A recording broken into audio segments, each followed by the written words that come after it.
Hey, amazing people. If you're subscribed, then you're a legend. Thank you so much. But most of you listening aren't subscribed, so please smash that sub button and join the family.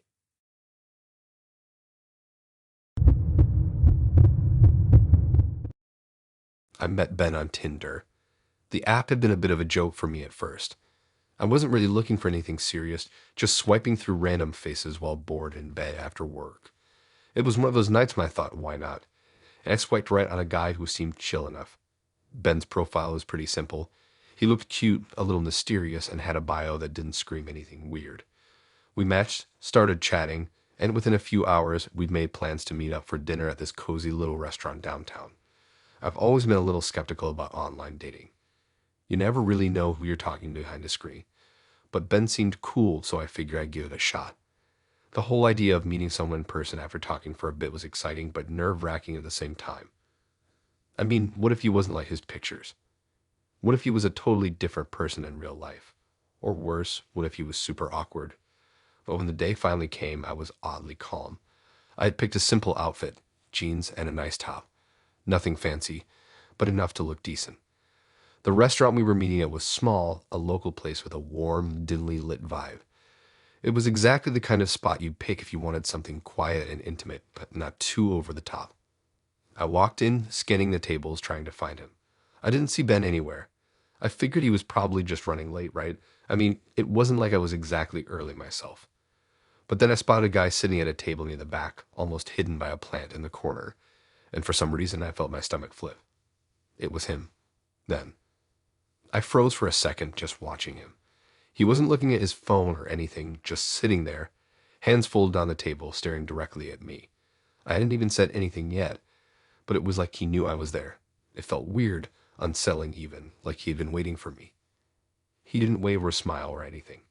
He just kept staring at me like he knew exactly who I was. It wasn't a friendly stare either. It was intense, almost like he was studying me. I felt my cheeks heat up, trying to shake off that weird feeling that was starting to crawl up my spine. I kept telling myself I was just being dramatic. I took a deep breath and walked toward him, trying to act normal. But the closer I got, the stranger it felt. There was something off about the whole situation, like I was walking into a trap I didn't even know I had stepped into. But maybe that was just me overthinking it. After all, first dates are weird. They're always full of those little moments where you just don't know what to do or say. I pulled out the chair across from him and sat down. Ben didn't say anything at first. He just kept looking at me, his eyes fixed. I glanced down at the menu, trying to focus on something other than the feeling that was making my skin crawl. Then, without saying a word, he picked up his glass of wine, took a sip, and casually said, "You'll have the salmon, right? The one with the lemon butter sauce." I stopped mid-thought. What? I stared at him for a second, trying to figure out if he was joking. Was he trying to make small talk? But the way he said it, it was like he knew. He wasn't asking me what I wanted. He was just stating it as a fact. I forced a smile, trying to play it cool. Ah, yeah, I guess, I said, though I was already starting to feel that tightness in my chest again. He gave me a small, knowing smile in return and went back to sipping his wine, completely unfazed by how strange this was. I tried to push it to the back of my mind and focus on the conversation, but it kept nagging at me. Why did he say that? How did he know? I hadn't mentioned what I wanted, let alone talk about the menu with him at all. Maybe it was just a coincidence, right? But the more I thought about it, the more I realized something wasn't right. I started to notice little things that were off, too. Like how he seemed to already know what I'd order for drinks, or how he casually mentioned the song that was playing in the background as if he'd been listening to it for ages. How could he know all this? The waitress came over and took our order. Ben ordered for both of us, which was, okay, I guess, a little weird but not necessarily a red flag. But as she walked away, I couldn't help but notice the way he was sitting back, looking satisfied with himself, almost like he'd already won some kind of game. The conversation that followed felt forced. We talked about basic stuff, work, travel, movies, but every time I looked at him, he seemed to know exactly what I was thinking. Every time I asked him a question, he had an answer that was somehow a little too perfect. It felt like he was always a step ahead of me. I kept trying to push down that growing sense of discomfort. Maybe I was just overreacting, right? Then, midway through dinner, it hit me. The most chilling realization. I glanced at my phone to check the time. When I looked up, Ben was staring at me again. But this time, there was something darker in his gaze. It was like he was waiting for me to figure it out. "I've been waiting for this moment," he said, so casually, like it was nothing. The words hit me like a ton of bricks. My heart pounded in my chest, and I forced myself to look away. I tried to act calm, but I could feel my palms starting to sweat. I couldn't think straight. Just before I got up to leave, I noticed the waiter bringing the check over. He stopped at our table, looked at Ben, and then gave me a glance as if he was waiting for me to say something. Ben paid, of course, without even asking. I felt like I was losing control of the situation, like I was in a story that wasn't mine. I walked out with him, not saying much. I couldn't get the feeling of being washed out of my head. He was still too quiet, too intense. I don't know what made me do it, but as we reached his car, I looked back. There, just outside the door, was the same waiter. He wasn't leaving. He was watching. I didn't wait for Ben to say another word. I turned around, rushed past him, and disappeared into the crowd, hoping to escape whatever this night had turned into. I never heard from Ben again, but every time I walk past that restaurant, I feel eyes on me. Always watching, always waiting. I don't know what his game was, but I'll never forget that night.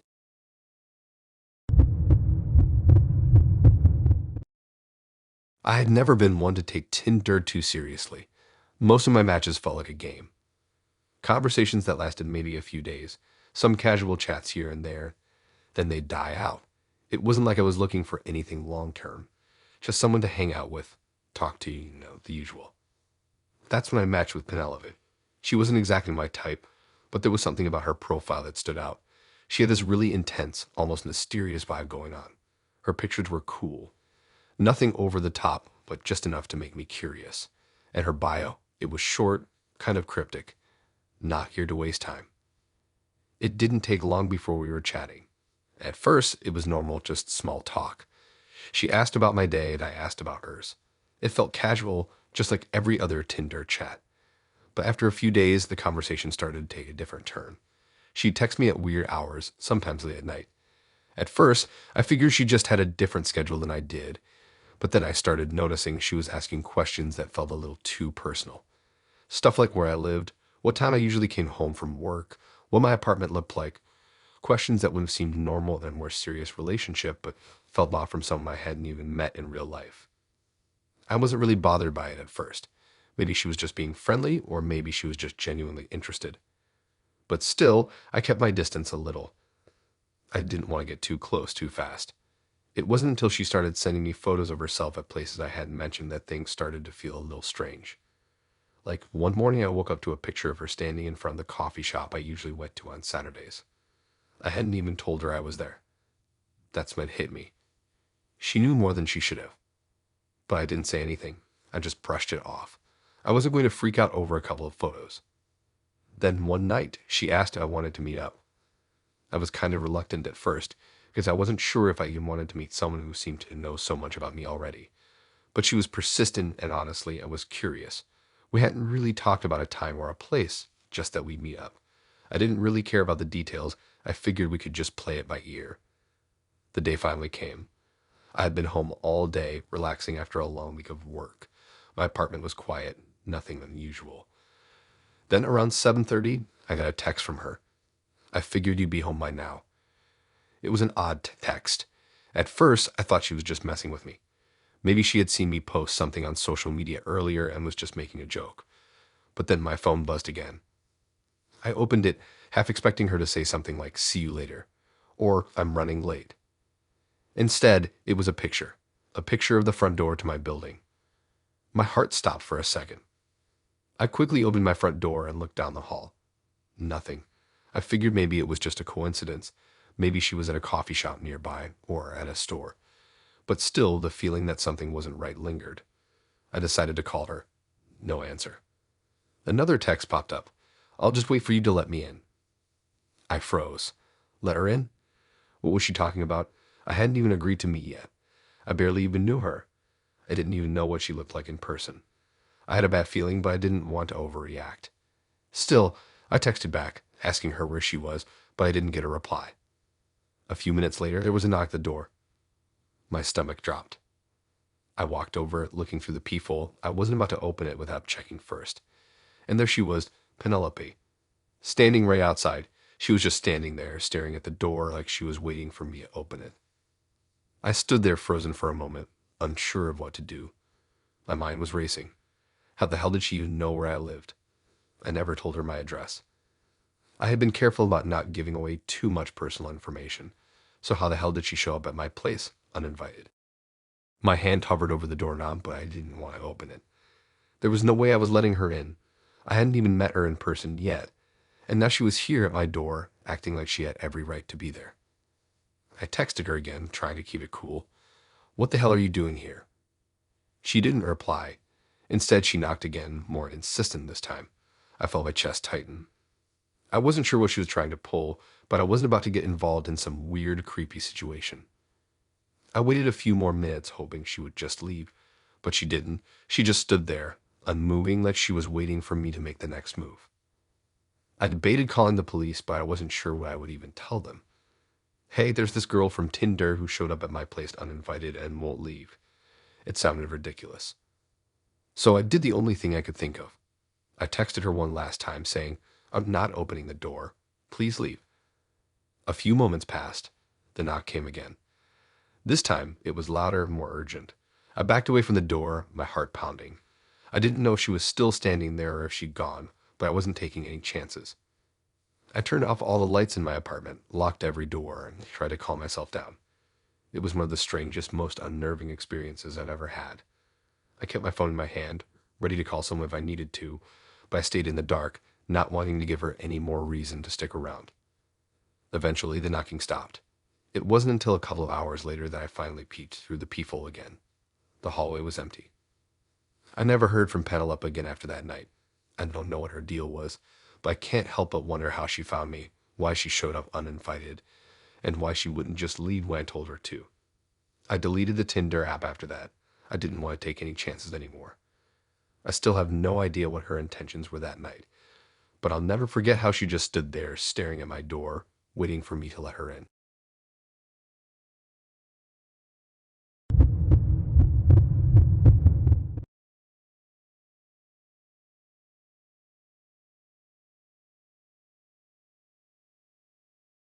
I'll be honest, I've always been a bit of a sucker for meeting people on Tinder. It's not that I'm looking for anything serious, but I've met some cool people through it. Some were good dates, others, not so much. But I wasn't about to let that stop me from going out and having fun. That's how I ended up matching with Sean. His profile wasn't anything too flashy, but he seemed pretty chill. He had a couple of pictures where he looked laid back, and his bio wasn't weird or anything. Just simple stuff about being into hiking and music. He seemed normal enough, so we started chatting. At first, the conversations were pretty casual, nothing too weird. We talked about random stuff like what kind of movies we liked or what we did for work. He was super responsive, which I liked, but after a few days, it started to get a little more personal. At first, I thought nothing of it. People on Tinder tend to open up more than you expect, right? So I went along with it. But something in the back of my head was nagging at me. I guess I've had enough weird Tinder conversations to know that when someone starts to get too personal, it's time to be careful. But I'm not the type to overthink things. I kept chatting with Sean, and eventually we made plans to meet up. I suggested the park near my apartment because it's a chill spot to just walk around and talk. I like how it's a public place and how peaceful it is at the same time. We agreed on meeting up around 5:30 just to walk around, maybe grab a coffee afterward. So the day of the date came and I got ready like usual. I threw on a casual outfit, nothing too fancy. I wasn't expecting anything super serious, just a nice afternoon getting to know someone. I walked to the park, took my time, just enjoying the evening. It was one of those perfect spring days where the weather was just right. A few other people were out walking their dogs or jogging, so I didn't feel weird being there alone. But I was looking forward to seeing Sean, to meeting him in person for the first time. I had only been in the park for about 15 minutes when my phone buzzed. I pulled it out of my pocket and saw a message from Sean. The message read, "I see you're at the park." At first, I was just confused. We talked about meeting at the park, sure, but I hadn't told him I was already there. I hadn't even mentioned what time I'd be there. It wasn't like I texted him to say, "Hey, I'm here," before he messaged me. I thought maybe it was just a weird coincidence. But as I looked at the message again, something felt off. I glanced up from my phone and scanned the park. There were a few people around, but none of them looked like him. I decided to play it off and message back, asking him where he was. He replied almost instantly, "I'm just down the street." I see you by the bench under the tree." I stopped in my tracks. I didn't know what to do. How the hell did he know where I was? I looked around again, trying to spot him, but I didn't see anyone who even vaguely looked like him. I hadn't told him I was by the bench. Hell, I hadn't told him I was anywhere near that part of the park. And then I thought about it. I hadn't even told him I was going to the park at all. My heart rate picked up, and I felt my palms start to sweat. I had this gut feeling that something wasn't right, but I didn't want to jump to conclusions. I mean, it was just a coincidence, right? Maybe he was just guessing. Or maybe he was already in the park when I got there. But the more I thought about it, the weirder it seemed. I decided to walk toward the entrance of the park, trying to stay calm and see if I could spot him. The whole time I was checking my phone, trying to distract myself. But then I got another message from him. "I see you walking toward the entrance. I'm right around the corner." That's when I really started to feel uneasy. I hadn't told him where I was going, or that I was even near the entrance. But now he was acting like he knew exactly where I was. I stopped in my tracks, standing near a small flower bed. I had no idea what to do. I looked around, my eyes scanning every person walking in and out of the park. None of them looked like him. The whole park suddenly felt way too big and way too empty. I checked the message again. "I'm right around the corner." That's when I realized something. I had been walking toward the entrance for a minute, but now I was only a few yards away from the street where my apartment building was. I didn't even think about it at first, but now it hit me. I was getting closer to home. I turned on my heel and headed back into the park, deciding to wait for him to find me. I was about to go back home just yet, not when I felt like something was wrong. I walked through the center of the park, moving away from the entrance, and tried to act casual as if everything was fine. But it didn't feel fine. I stopped by a tree near a fountain and pulled out my phone to check my messages again. There was another one from Sean. It read, "I'm right behind you. Turn around." My blood ran cold. I spun around, my heart hammering in my chest. But there was no one there. I was alone. The park was still quiet, with only a few people scattered around, walking their dogs or sitting on benches. I felt like I was going crazy. Was he messing with me? Or was this something more? My mind raced with questions. How did he know where I was? How did he know I was walking toward the entrance? I had to leave. There was no way I was going to keep walking around, not with this weird feeling creeping up my spine. I turned back, ready to head out of the park for good, but that's when I saw him. He was standing by the entrance, leaning against a lamppost, staring right at me. I didn't wait around to see if he would come toward me. I turned and booked it out of the park. My heart was pounding so hard I thought it was going to explode. I didn't look back. I just kept running until I got to my building. I wasn't going to risk being anywhere near him. I never saw Sean again. I blocked him on Tinder and ignored any other attempts to contact me. I never figured out how he knew where I was or why he acted like he was always one step behind me. But that day in the park made me realize how easy it is for someone to creep into your life without you even knowing it. I still think about that moment sometimes, and I'll never forget how it felt to know someone was watching me from just down the street.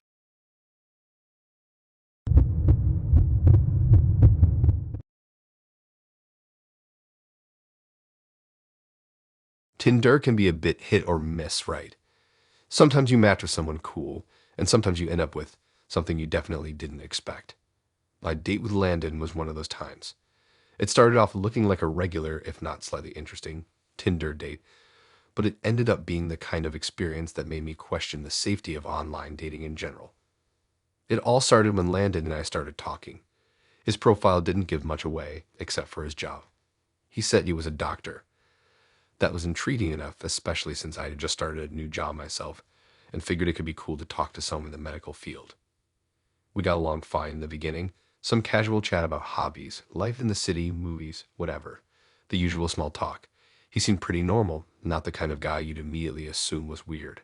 Honestly, I thought it would just be a regular coffee date, where we talked for an hour or two, maybe grabbed some dinner, and then went our separate ways. But that's not what happened at all. Landon suggested that we meet up at this little cafe downtown. It was a cute spot, lots of wood and industrial design, the kind of place where you can sit for hours and pretend like you're on a really chill date. I got there a bit early, as I always do, and found a seat by the window. When Landon showed up, he was exactly how he looked in his pictures, clean cut, wearing a casual but nice button-down shirt, and giving off that friendly, charming vibe. We sat down and started chatting. Nothing out of the ordinary at first. He was asking about my job, what I like to do in my free time, and I'd ask him similar questions. But then, about 15 minutes into the conversation, things took a weird turn. He suddenly started talking about a surgery he recently done. At first, I thought he was just mentioning a random medical case, but then he told me that he had filmed the entire surgery. It was, according to him, a groundbreaking procedure. The whole thing sounded a bit much, but I was curious.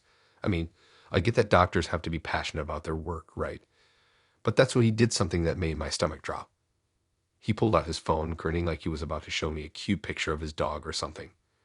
Instead, he opened an app, connected his phone to the cafe's small TV screen, and started pulling up a video.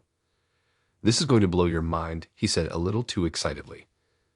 At first, I was confused. Then I saw the title of the video. It read, "Live Surgery, 15-hour procedure."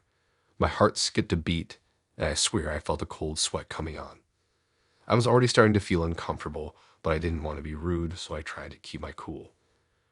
Landon's eyes lit up as the video started playing. At first, I thought it was going to be some medical documentary or something, but no. It was exactly what he said it was, a 15-hour-long recording of an actual surgery. I thought he was going to play a short clip, but no. He just hit play, and it started showing the full, unedited version of the procedure. I tried to look away, but it was hard not to be sucked into it. What I saw wasn't anything like the sanitized versions of surgeries I'd seen on TV or online. This was raw, up close, and far too detailed for comfort. I don't know what kind of surgery it was, some kind of procedure on the abdomen, I think, but the whole thing felt off. It was so vivid, so real, and it made me sick to my stomach. The video was just endless cuts, incisions, the surgeons working with tools I couldn't even name, and a constant hum of medical equipment. I couldn't look away, but at the same time, I wanted to scream. And Landon? He was watching it like it was some kind of movie he had seen 100 times. He was so engrossed in it, nodding along like he was explaining the plot of a film. He'd occasionally glance at me, waiting for a reaction, but I couldn't bring myself to say anything. I wanted to tell him that I was uncomfortable, but I just didn't know how to stop it without being rude. I shifted in my seat, trying to figure out how to get out of this situation without causing a scene. But the worst part was when Landon leaned over and said, "I'm really proud of this one. The team and I, we worked so hard on it. You won't believe how many hours we put in." And then he looked at me like I was supposed to be impressed. But how could I be impressed by something so disturbing? I had no idea how to react. My mind was racing. Should I say something? Should I just leave? I couldn't help but wonder if he was testing me somehow, like he wanted to see if I'd be grossed out or intrigued. I couldn't understand why he'd think this was a good thing to show someone on a first date. But the worst part came when the video finally ended, and he looked at me, waiting for me to say something positive. He was looking at me like he had just done something amazing, and I was supposed to compliment him on his work. "I've got more videos too," he said, with that same proud grin. "I can show you the full collection next time. You wouldn't believe how many surgeries I've recorded." I wanted to run. I wanted to scream and tell him that this wasn't what I signed up for, that I didn't want to see more videos of people being cut open. But instead, I just said, that's a lot. Maybe another time, and quickly grabbed my bag. I couldn't even look at him properly after that. I felt my heart racing, my palms sweaty. How could someone think that was normal? That was the moment I knew I had to leave. I didn't even care about being polite anymore. I just got up and walked out of the cafe, leaving him sitting there, still staring at the screen as if nothing was wrong. I never spoke to Landon again. I blocked him on everything the moment I got home. The whole thing still gives me the creeps. I mean, who does that? Who shows someone a 15-hour surgery video on a first date and thinks it's okay? It was a date I'll never forget, and not for any of the good reasons.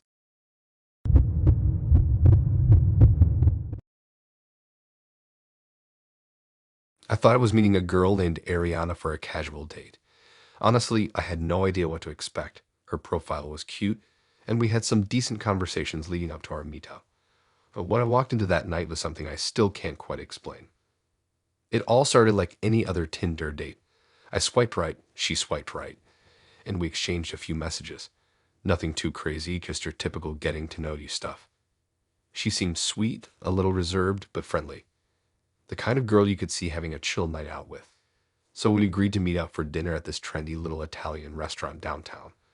The vibe was cozy, lots of candles, low lighting, perfect for a first date. I got there a little early and grabbed a table out a window. As I sat there waiting, I found myself thinking about how strange Tinder had become. When I first started using it, I thought it would be all about meeting random people and seeing where things went. But over time, I realized that everyone was just trying to figure out how to sell themselves in the best possible way. But that night, I wasn't thinking too much about it. I was just hungry and hoping to meet someone cool. She walked in about 10 minutes later, and I was honestly thrown off. I almost didn't recognize her at first. She was dressed exactly like Ariana Grande. Like, exactly. It wasn't a simple inspired by look or anything subtle. I mean, she had the high ponytail, the oversized sweatshirt, the tight miniskirt, the whole thing. It was uncanny. She looked like she stepped right out of an Ariana Grande music video. At first, I thought maybe it was some sort of joke. Maybe she was just into that style, or maybe it was some weird coincidence. But no, this girl was committed. She walked up to me, giving me this wide, sweet smile, and I couldn't help but blink a few times because, honestly, I was a little taken aback. She wasn't a huge Ariana Grande fan. She was Ariana Grande, at least. That's what it felt like. Her voice was the same, the way she laughed was almost identical, and she had that same bubbly energy that Ariana has on stage. I tried to play it cool, though. Maybe it was just some coincidence, right? I mean, we all have our favorite celebrities, and maybe she just liked the look. But then she started talking about how she loved Ariana's music and how she tried to incorporate her style into her everyday life. I nodded along, trying to act like I wasn't feeling a little weirded out. I mean, it wasn't that big of a deal, right? People dress up as their favorite celebrities all the time, right? But this wasn't just a casual, oh, I really like this singer and I like to dress like her sometimes kind of thing. She was obsessed. Every time the conversation shifted to something other than Ariana Grande, she'd somehow find a way to steer it back to her. If we talked about music, she'd say something like, oh, yeah, that reminds me of when Ariana did that performance on the VMAs. Or if we talked about movies, she'd reference how Ariana's acting career was taking off. It was almost like she couldn't have a conversation without trying to turn it into something about Ariana. I started to feel a little uncomfortable. I had dated people before who were into certain things, but this felt different. She wasn't just a fan, she was performing a role. And I wasn't sure if she was aware of it or if she just truly believed she was Ariana. Every time I tried to steer the conversation back to something normal, like what she liked to do for fun or what kind of hobby she had, she'd just smile and twirl her hair, talking more about her favorite songs, her favorite moments in Ariana's career, or even how she felt connected to Ariana in some spiritual way. It was all just so much. Then things started to get really weird. During dessert, I noticed she wasn't even eating properly. She was picking at her cake with her fork, but wasn't actually taking bites. Instead, she'd keep glancing around the restaurant, almost like she was waiting for someone to notice her. It was so obvious, and it made me start thinking about how strange it was that someone would go this far to mimic another person. I mean, sure, we all have our role models, but she was acting like she had completely abandoned her own identity. At one point, she even pulled out her phone and started showing me a bunch of Instagram photos of Ariana, like, not just her favorite ones, but a curated collection of photos that she had saved for reference. She pointed to them, and with this starry-eyed look on her face, she would say things like, see, we look so similar, right? People always say we could be twins. I honestly didn't know how to respond to that. The more she talked, the more I felt like I was sitting across from someone who didn't just admire Ariana Grande, she wanted to be her. It was almost like she was trying to convince me, and maybe even herself, that she was actually Ariana. But the final straw came when she started singing. It wasn't some casual hum or a song that popped into her head. No, she actually sang. Right there in the middle of the restaurant, she started belting out one of Ariana's hits like she was performing for an audience. I could feel my face heat up from the sheer awkwardness of it all. People at nearby tables were staring. She didn't seem to care. She just kept going, hitting those high notes with confidence. I was mortified. I wanted to leave, but I also didn't want to be rude. I didn't want to embarrass her or make her feel bad. But I knew deep down that something wasn't right. I'm not sure if she thought she was doing some cute act or if she was just so lost in her obsession that she didn't even realize how out of place it was. Finally, after what felt like an eternity of awkwardness, I told her I needed to head home. She gave me this confused look, like she wasn't sure why I was leaving. I felt so bad, but I just had to go. I gave her a quick hug, said goodbye, and walked out of the restaurant with my heart still racing. I didn't block her on Tinder, but I haven't responded to any of her messages since that night. I don't know if she was just going through a phase or if something deeper was going on, but that was one of the strangest, most uncomfortable experiences I've ever had on a date. I still think about that night sometimes. Was I too harsh? Should I have said something? Either way, it was clear to me that there's a fine line between being a fan and losing yourself completely in someone else's identity. That night, I saw someone who had crossed that line, and it was honestly terrifying.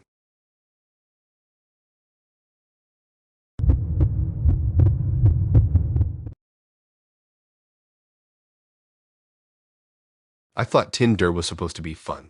Like you meet new people, maybe grab a drink, and just see where things go. Low pressure, casual, nothing crazy. That's what I was expecting my match with Cameron. He seemed normal enough in his profile, cute smile, decent job, a couple of selfies at concerts and traveling. Nothing that screamed red flag. But oh boy, I had no idea what I was getting into. We'd been talking for a couple of weeks before we finally decided to meet up. We agreed on a coffee shop near my apartment. Nothing fancy, just a quiet spot where we could chat. Honestly, I wasn't expecting much, but at least I thought we'd have a decent conversation. I showed up early, grabbed a table by the window, and waited. The place had that cozy indie vibe, soft music playing, plants hanging from the ceiling, the smell of coffee and pastries filling the air. It was a Saturday afternoon, so the place was a little crowded, but I didn't mind. It was nice, a good place to get to know someone. When Cameron walked in, I recognized him immediately. He was tall, had shaggy brown hair, and wore a simple hoodie with jeans. He seemed pretty chill, nothing out of the ordinary. He waved when he saw me and walked over with that easy confidence that some people just have. He sat down across from me, smiled, and ordered a coffee. So far, so good. We started talking about the usual stuff: work, hobbies, random facts about each other. At first, it felt normal, like any other date. But then, Cameron started asking me these specific questions about my time in college, particularly about my master's thesis. Now, I don't mind talking about school. Yeah, it was a grind, but it was a big accomplishment for me. So I figured, all right, let's see where this goes. What started off as a simple question about my thesis soon turned into something way stranger. Cameron knew way more about my thesis than I expected, like way more. He was asking me about particular sections of my paper, the methodology I used, the conclusions I drew, some of the more obscure references I'd made to other research studies. At first, I just thought it was a coincidence. Maybe he read something online or something. But no, he was getting into the really specific stuff. He even started quoting whole paragraphs. That's when I felt this weird, uncomfortable feeling start creeping up my spine. I didn't want to make a scene, so I kept going along with it. Maybe he was just really into my field of study, I thought. But then it got weirder. Instead of just talking about it, he started reading it out loud. Reading my thesis, word for word. He wasn't summarizing it or talking about it. He was literally just reading paragraphs from my paper. My mind started to race. How the hell did he know this much? I wrote that paper years ago, and it wasn't exactly something I'd shared with everyone. My LinkedIn had some details about my education, but it didn't have my entire thesis listed anywhere. I tried to laugh it off at first, but it felt like he was performing it for me, almost like he was putting on a show. His eyes weren't even on the coffee table anymore. He was looking straight at me, reading the words from my thesis like he was trying to impress me or something. I felt trapped. It was like he knew every detail about my life, every single thing I'd spent months working on, every little footnote and citation. It was all coming back to me, but not in the way I'd expected. And it wasn't like he was skimming either. He was reading whole pages, even stopping to comment on parts of it, as if he was some kind of expert. He started mentioning specific studies I'd referenced, telling me things about them that only someone who had read my paper in its entirety would know.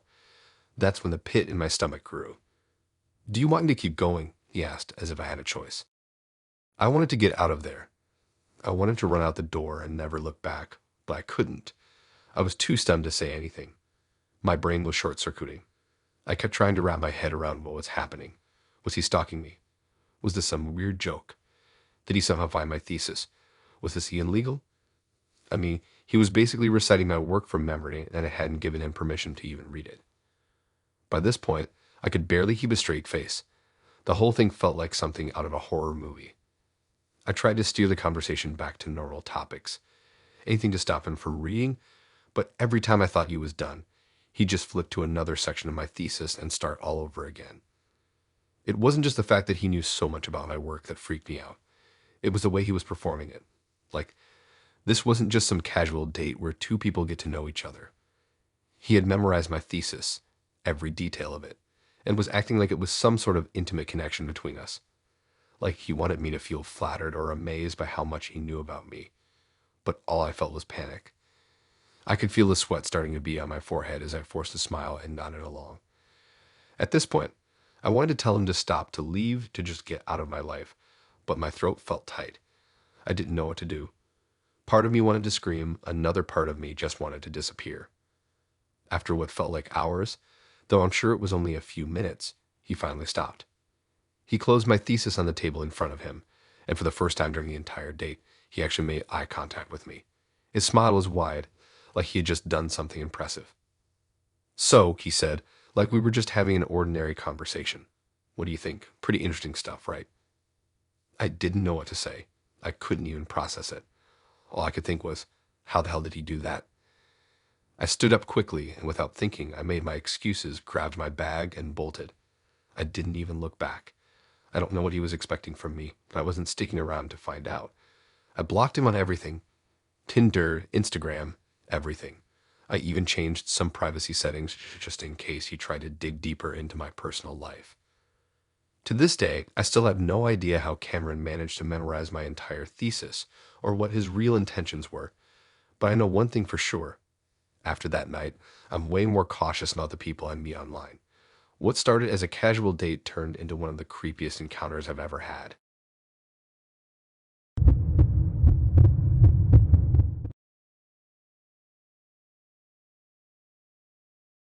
I never thought I'd get proposed to on the third date.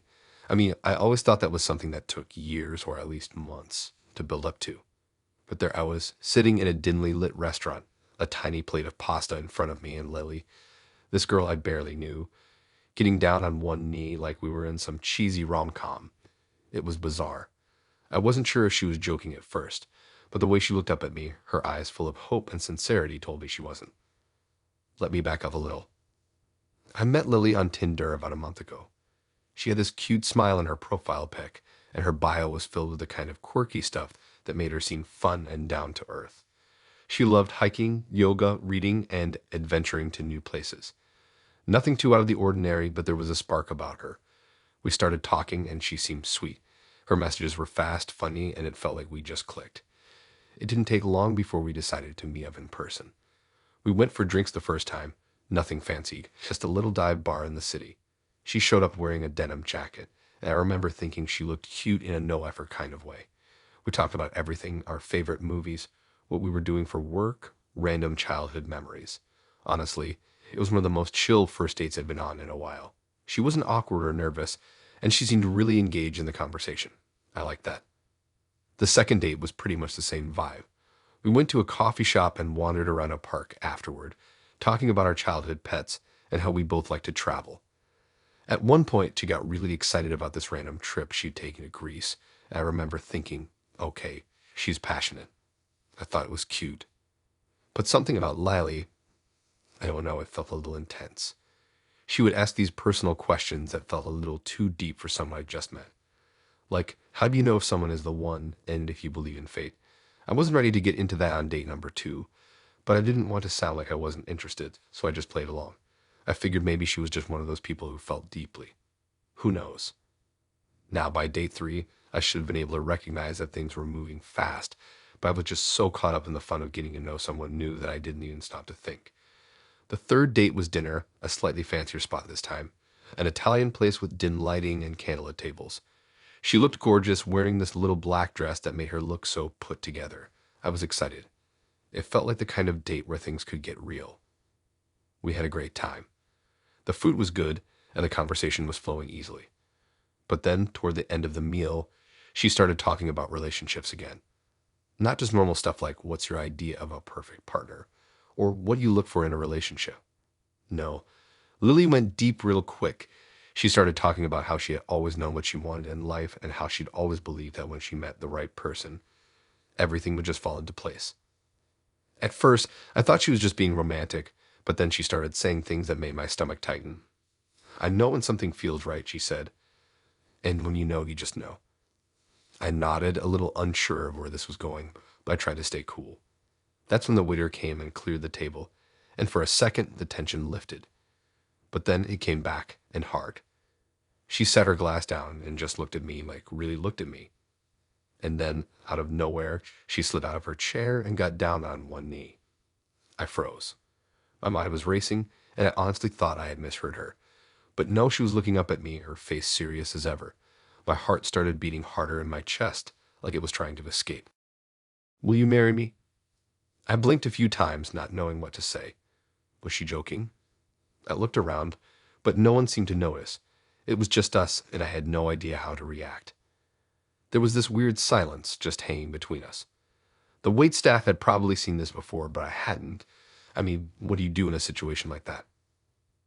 Lily, I think maybe you've, jumped the gun a little," I said, trying to laugh it off. It felt like I was being pranked. I didn't even know if we were really a thing. But she didn't move. Didn't even flinch. She just stayed there, kneeling, staring up at me with wide eyes. She looked so damn hopeful, and the look on her face sent a chill through me. I had no idea what was happening. It felt like I was trapped in some weird, intense version of The Bachelor or something. "I just know," she said softly, her voice unwavering. "You're the one. You're the one I've been waiting for."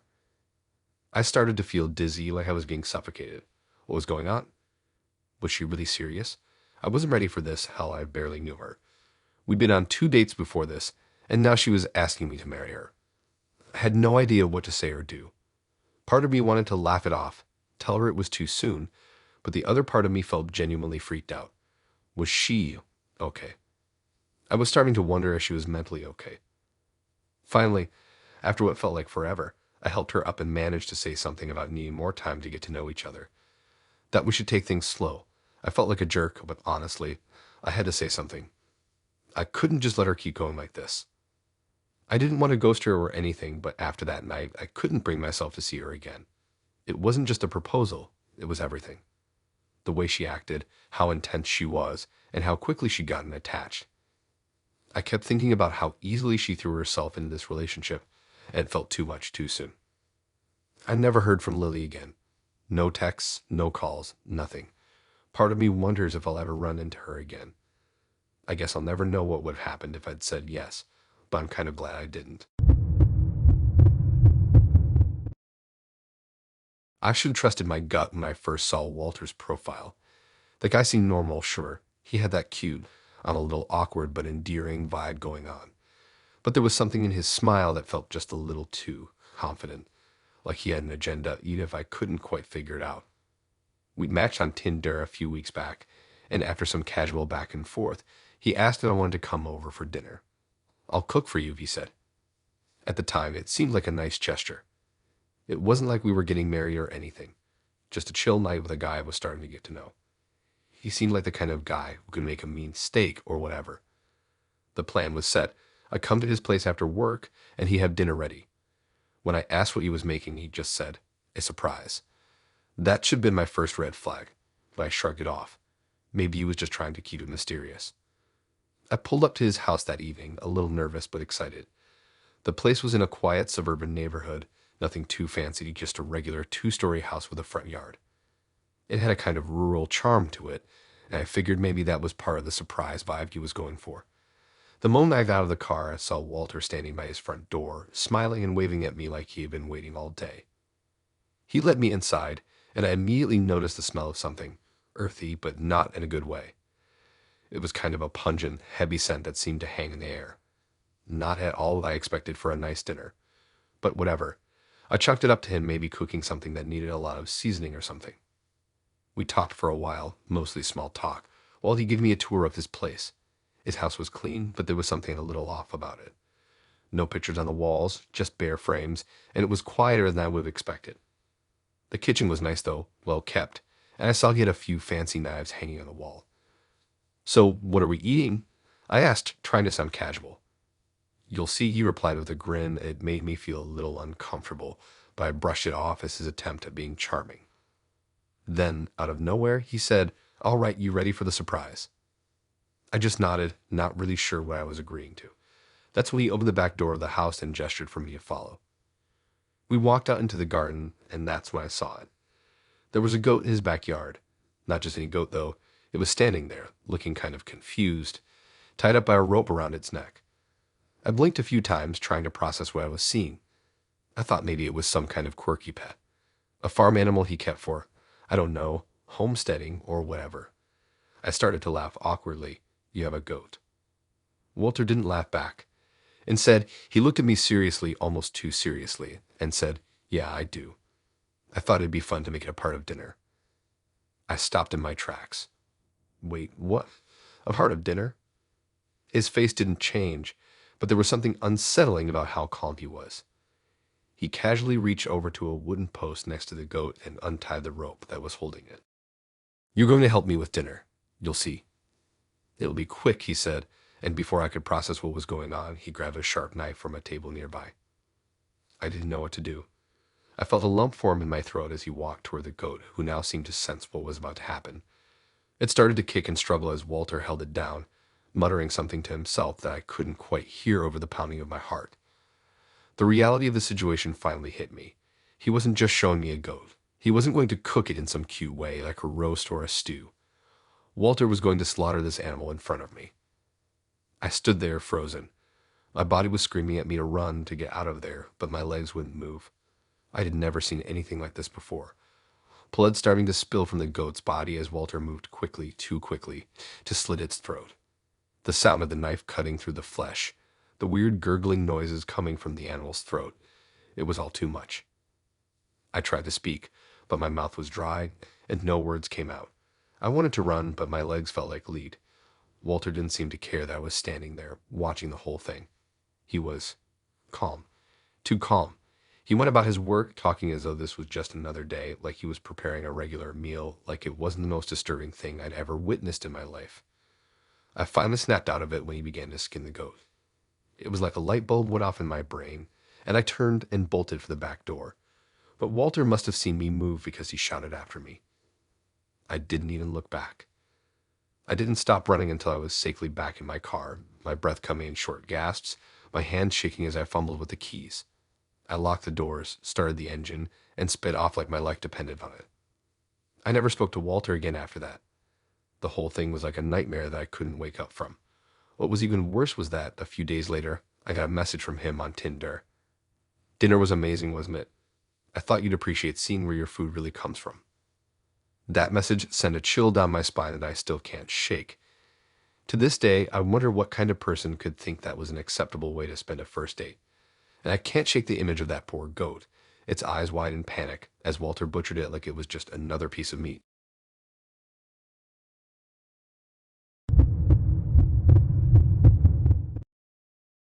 I should have known something was off when she wouldn't stop talking about her ex. At first, it wasn't that big of a deal. Everyone has a past, right? But the more she went on, the more I could feel my patience thinning. I mean, we're just here for drinks, trying to get to know each other, and every few sentences she'd be bringing him up. It wasn't like, oh, I dated this guy for a while, it didn't work out, whatever. Nah. It was like he was still a part of her life in some weird, obsessive way. I just wanted a decent conversation, but instead, I got a one-sided monologue about a relationship that clearly didn't end well. I was sitting there, nodding and smiling awkwardly, trying to be polite, but inside I was checking my watch, wondering how soon I could wrap this up and get out of there. The drinks had been decent, but I was already feeling drained from the constant stories about her ex's flaws and how he just didn't get her. I was so close to calling it a night, but I couldn't just leave, right? I didn't want to be rude. So I pushed through, made some small talk, asked her about her work, tried to shift the conversation away from him. That didn't work either. She kept bringing him up. I swear it was like she wasn't even aware she was doing it. After a while, I couldn't take it anymore. I had to make a move. I wrapped up the night with the usual "great meeting you," and "let's do this again sometime" line. And as she left, I felt this weird weight lift off my chest. The whole date had been uncomfortable, and I could already tell I wasn't interested. There was something off about her. But I didn't think much of it. I went to the gym the next morning like usual. When I walked in, everything seemed normal. A few regulars, the same loud music blaring in the background, and the smell of sweat that seemed to cling to every corner. I put my stuff in my locker, stretched out, and started warming up on the treadmill. I'd been running for maybe 10 minutes when I noticed her. Alina. She was across the room, walking toward the weights section, and for a moment, I honestly thought my brain was playing tricks on me. I mean, what were the chances, right? Maybe it was someone who looked like her. But no, it was definitely her. Same long black hair, same tall, thin frame, and the same weird energy. My heart dropped into my stomach. I was stunned. What the hell was she doing here? I hadn't told her I worked up here. We hadn't even talked about where I went. My mind was racing and I couldn't stop staring. She seemed like she had no idea I was there. She was doing her thing, lifting weights, moving around like she was just another regular gym goer. But for some reason, I decided to ignore it. Maybe it was just a coincidence. She probably went to the same gym because it was nearby or something. But then something strange happened. As I walked over to grab a towel, I could feel her eyes on me. I looked up and she was staring directly at me, not even pretending to look away. Her gaze was intense, almost unsettling. It felt like she was watching me for a reason. I didn't know what to do. Should I say something? Should I act like everything was fine? I just kept my head down and went on my workout, trying to focus on anything but the odd feeling in my chest. The last thing I wanted was for her to come over and talk to me about that stupid date. I knew if I made eye contact again, she'd probably find some way to bring it up. But that didn't happen. Instead, she just continued lifting weights, looking at me every so often with that same unnerving stare. After about 20 minutes of pretending like everything was normal, I decided to leave. I figured it was better to get out before things got more awkward. When I stepped outside, I realized I'd left my water bottle in the locker room. I cursed under my breath, not wanting to go back in, but knowing I didn't have much of a choice. When I entered again, I immediately regretted it. She was standing by my locker, fiddling with the lock as if she was waiting for me. I froze. For a second, I thought she was going to say something, maybe ask me why I'd left without saying goodbye. But instead, she just turned and walked away. I was confused, but relieved. I grabbed my water bottle quickly and bolted, telling myself it was just a coincidence, that I was reading too much into it. But the whole thing felt wrong. The next few days went by in a blur. I didn't hear from her, which I figured was a good sign. I wanted to move on from whatever weird connection we had, and I was relieved when she didn't text or try to reach out. But then something happened. Something I can't explain. I was getting out of the shower one night when I heard a knock at my door. I didn't expect anyone, but I opened it anyway. To my surprise, it was Alina. I could barely process it. How did she even know where I lived? Before I could say anything, she smiled and asked, "Can I come in? I was just nearby, and I thought we could hang out." I was speechless. My mind was racing, and all I could do was nod. I wasn't sure what else to say. She walked in, and we sat down. It wasn't like the first time we met. There was a strange heaviness in the air, something that felt off, but was too hard to pinpoint. She didn't talk about her ex this time, but the silence between us spoke louder than anything else. I don't know how long we sat there. It felt like an eternity, her eyes never leaving mine. There was this weird tension that I couldn't explain. I kept thinking about the gym, about how she seemed to always show up wherever I was. Was I paranoid, or was she actually following me? I never saw her again after that night, but I still wonder what would have happened if I had let her in more. If I'd asked her how she knew where I lived. I don't know if I'll ever have the answers.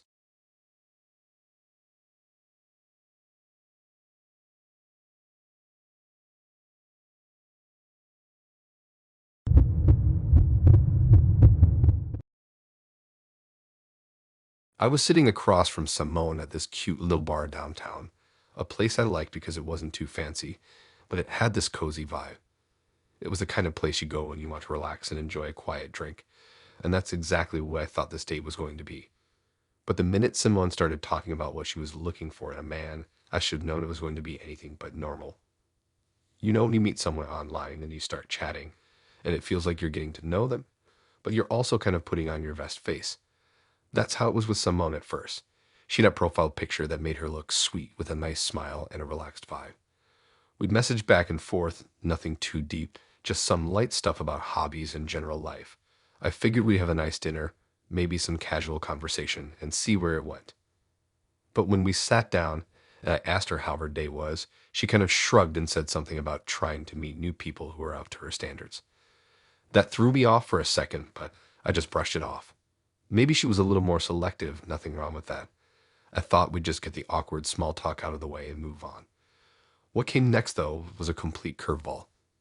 She started with the basics, the typical questions. What do you do for a living? Where do you live? How long have you been in the city? It all seemed pretty normal until she threw me the first weird one.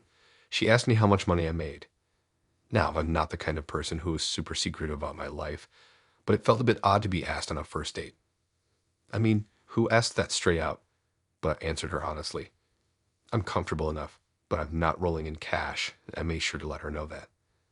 That's when she hit me with the first jaw dropper. She said she only liked men who made six figures.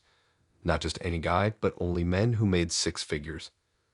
I couldn't even wrap my head around what she was saying. Here I was thinking this was just a chill date, and now being told I'm not good enough because I don't make a ton of money. It wasn't even in a joking way. She was dead serious. She just dropped it like it was the most normal thing to say. I'm sure my face showed that I was trying to process this.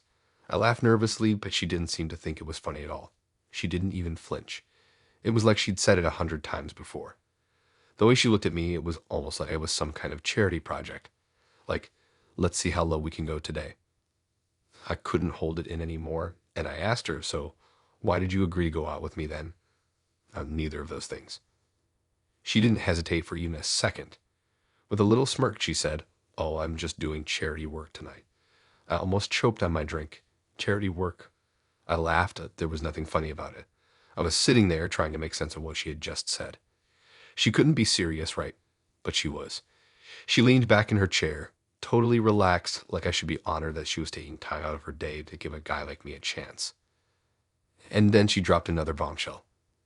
She went on to explain that in addition to a six-figure income, she also wanted her man to be 6 feet tall. And not just about 6 feet, she clarified. He had to be exactly 6 feet. Not a bit shorter, not a tiny bit taller. 6 feet or nothing. I didn't know whether to laugh or walk out at this point. This girl was laying out her list of demands like I was applying for a job or something. It was insane.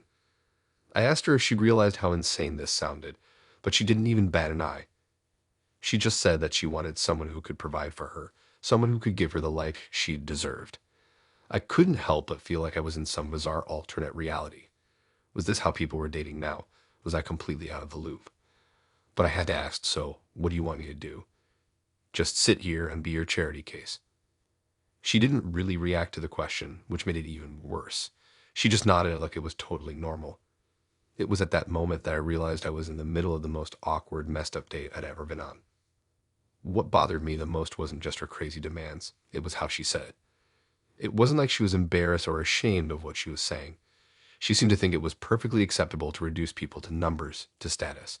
Like she was this high-value person who had the right to make this kind of decision about everyone else. I thought about the rest of the date and how I had been feeling uncomfortable from the very beginning. It wasn't just the money and height stuff. It was the way she saw herself as this untouchable person, someone who could pick and choose who she wanted based on what they could offer her. The way she casually talked about people as if they were objects to be used for her benefit. It was like she didn't even know how to talk to people unless they fit a perfect mold. I sat there, dumbfounded, trying to figure out if I should just leave or if I was somehow overreacting. But the more I thought about it, the more I realized that I had no business being there. I wasn't going to pretend to be someone I wasn't just to satisfy her. I had worked hard to get where I was in life, and I wasn't about to let some girl's ridiculous standards make me feel small. Eventually, I just stood up, paid for my drink, and left. No big dramatic scene, no argument. I just walked out of that bar, leaving her behind with her impossible demands. That date was a wake-up call, honestly. I couldn't believe people like her actually existed in the world of dating. But what bothered me more was that there were probably people who would put up with it. People who would accept being treated like they weren't good enough, just because they didn't fit into someone else's shallow checklist. I haven't heard from someone since, and honestly, I don't think I ever will. That was a one-and-done situation, and I'm fine with that. Dating isn't supposed to be about ticking off boxes or proving your worth based on arbitrary standards. It's supposed to be about connecting with someone, not jumping through hoops to impress them. That night, I realized I'm better off finding someone who sees me for who I am, not for what I can provide or how tall I stand. So yeah, Simone, if you're reading this, I'm glad you got your charity work in that night. But no thanks. You can keep your 6 figures and your 6 feet. I'll be fine without it.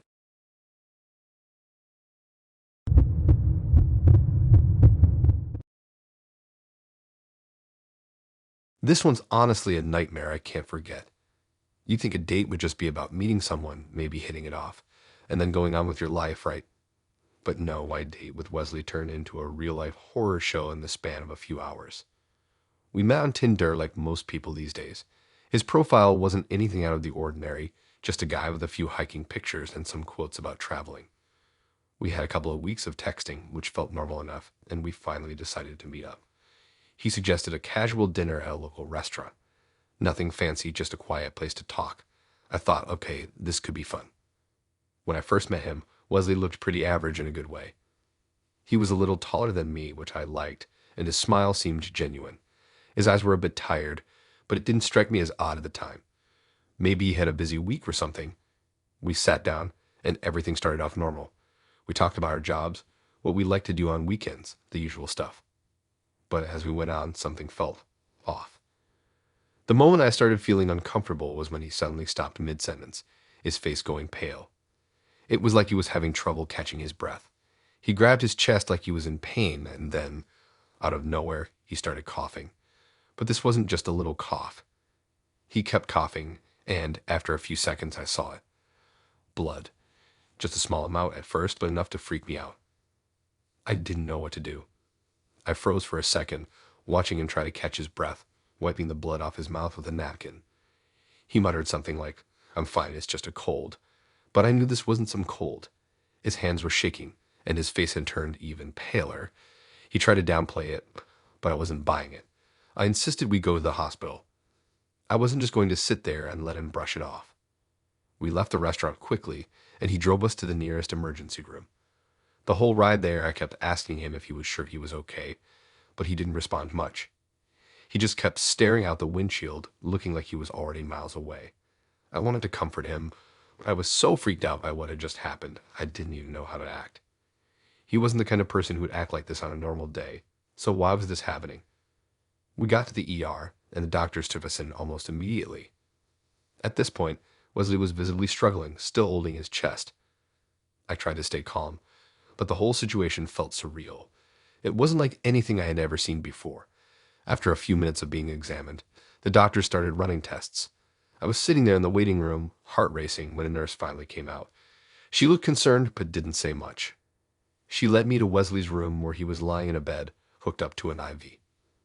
I thought maybe it was just some kind of infection or pneumonia, but when the doctor came in, his face told me it wasn't that simple.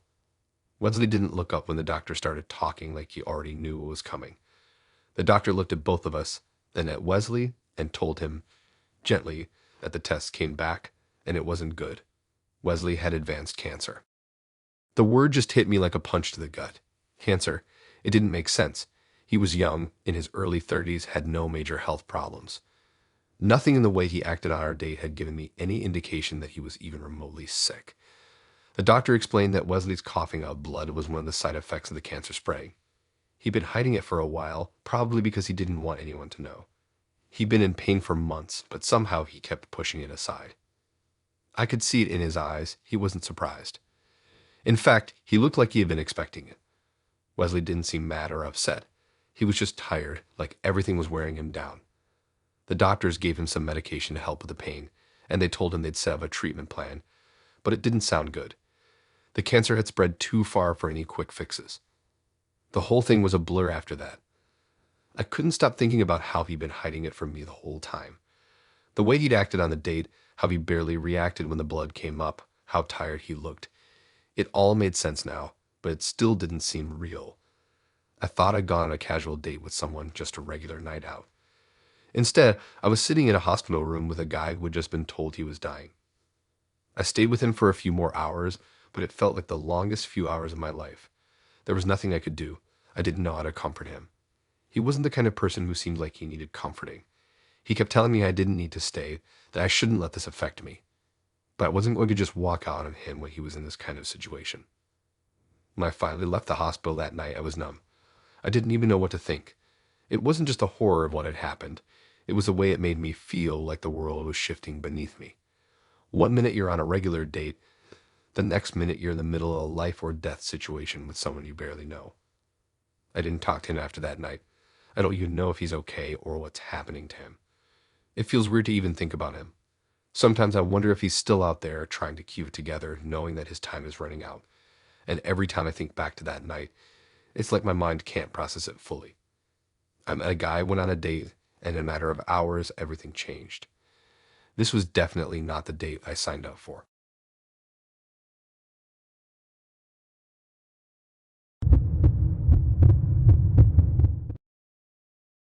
I went on this Tinder date with a girl named Anna, and I can honestly say I've never been more uncomfortable in my life. I thought it would be a normal night, just dinner, maybe a couple of drinks, see if there's any chemistry, but boy, was I wrong. I had matched with Anna a week before, and right off the bat, her profile stood out. She had all these photos of herself at fancy events, sponsored posts, and she was constantly flexing this influencer lifestyle. I didn't mind, honestly. She seemed chill, and I figured maybe she was just living her best life. I've met a few influencers before, and it was usually nothing too weird. So I figured why not give it a shot? Plus, she was pretty cute in her photos. We decided to meet up at this trendy little restaurant downtown. The kind of place that serves overpriced cocktails but is perfect for a first date. I showed up and Anna was already there looking just like her pictures. Perfectly styled, flawless makeup, and wearing something that screamed Instagram influencer. I won't lie, I felt a little underdressed in my jeans and jacket, but I thought, hey, no big deal. At first, things were going okay. We chatted about the usual first date stuff, work, hobbies, the typical small talk. She was really easy to talk to and was actually starting to feel comfortable. That is, until I noticed something weird. Anna was holding her phone a little too much. Like, she was constantly checking it, adjusting it in her hand. And I caught her glancing at the screen like she was making sure everything was perfect. It was strange, but I didn't want to be the awkward guy who made a big deal out of it. Maybe she was just checking social media, right? Wrong. Out of nowhere, she starts setting up her phone on the table, adjusting it to get a better angle. It was a little odd, but I thought maybe she was just taking a picture. You know, influencers and their obsession with perfect lighting and all that. But then she clicks a button and suddenly the camera's facing us. I didn't fully realize what was going on until I heard the familiar ding of a live stream starting. She had started an Instagram live, right there, at the table. Now, I don't know about you, but I didn't sign up for a date that was also going to be broadcast to thousands of people. She didn't even ask me if it was okay.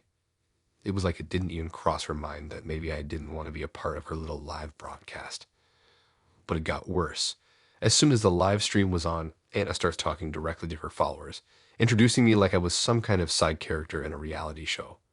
I could hear her reading the comments as they popped up on the screen, like she was getting validation from every word they typed.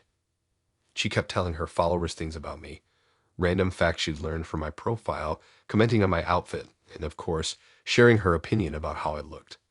The worst part, she was asking them to rate me. I don't know what was more unsettling, the fact that she was sharing this date with total strangers, or the fact that she was openly asking them to judge me. I could feel my stomach knotting up as I tried to figure out if this was just some weird social media stunt, or if she genuinely thought this was how normal dates were supposed to go. I couldn't even enjoy my food because I was hyper aware of the camera. At one point, I caught her adjusting her phone in the middle of the date, and I had this gut feeling that she was trying to make me look awkward for her followers' amusement. She kept asking her followers for their opinions on my vibe, outfit, and I kid you not, she asked them to rate my overall attractiveness. I don't even know why I stayed. But yeah, I was just frozen in the situation, not sure how to handle the bizarre train wreck unfolding before me. It felt like being trapped in some twisted social experiment that I didn't sign up for. The worst part, though, was how comfortable she was with it. It wasn't like she was nervous about being on camera. No, she was thriving. Every time a new comment popped up, she'd smile or laugh, completely ignoring how uncomfortable I was. She'd even do little dances and exaggerated poses, making the whole situation even worse. Like she wasn't just having a date, she was making it into a performance for her audience. I kept glancing around the restaurant, trying to make sense of what was happening. People were starting to stare, some probably confused if they'd tuned into the wrong live stream. Others were just entertained, laughing at her antics. I could feel the heat rising to my face, but there was nothing I could do. I didn't want to be the party pooper and ruin her content, but at the same time, I felt like I was being treated like a prop in some influencer's YouTube video. As the date went on, the comments kept coming in. Some of them were compliments, but most were just mean or completely superficial. He looks too short, not my type. He's cute, but not 10 tenths. Anna would read them out loud, giggling and nodding like it was all just part of the fun. It felt like she was getting some sort of validation from the strangers on the other side of the screen, and I was just a guy she had to put up with to get her views. Eventually, after what felt like hours, I could feel myself growing more and more uncomfortable. My mind was racing, and I started to get a little angry. How had I ended up in this situation? Why hadn't I just walked out when I realized she was live streaming? I didn't even know if I should say anything or just let the night end. But I had enough. I made an excuse to leave. I said I wasn't feeling well and that I had to head out. I don't think she even noticed at first, too busy reading the latest comments. But as soon as I stood up, she looked at me and I could see the disappointment in her eyes. She wasn't angry, but there was this unspoken feeling like I was ruining her content. It made me feel even worse. I left the restaurant, feeling completely drained. I don't think I've ever been more weirded out by a date in my life. I wasn't just some guy she was having dinner with. I was a piece of content to her, something for her followers to dissect and judge. I blocked her on everything as soon as I got home. Honestly, I'm not even sure if she noticed or cared. I learned my lesson that night. Never go on a date with an influencer unless you want to be treated like part of their show. You think you're meeting someone to have a real connection. You're just another character in their social media story.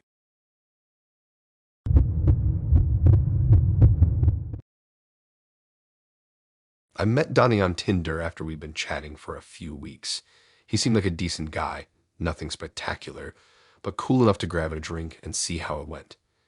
I'm not one for high expectations when it comes to these online dating apps, and after a few bad dates, I was hoping for something chill. Just a casual evening. The date started off fine. We met at this small bar downtown, the kind of place where it's cozy but not too crowded. The atmosphere was decent and the drinks were good. At first, I wasn't really expecting anything weird to happen. It was just a typical date banter, talking about work, how long we've been on the app, what we like to do for fun, all that stuff. He was funny enough, a little bit quirky, but in a harmless way. But then, out of nowhere, he started asking about my mom. Now, I wasn't exactly uncomfortable yet, but it was weird. Like, why was he asking about my mom? We just met, so why would that even come up in conversation? I gave him a brief answer, telling him that my mom lived nearby and we saw each other pretty regularly. I didn't think much of it. But then he asked about her again. Not in a normal way, but in a kind of strange, almost obsessed way. The first time he mentioned her, I just brushed it off. He said something like, "Oh, your mom must be cool." Okay, sure. Nothing unusual about that. But then the comments started getting off. He kept saying things like, "I bet your mom's got that glow.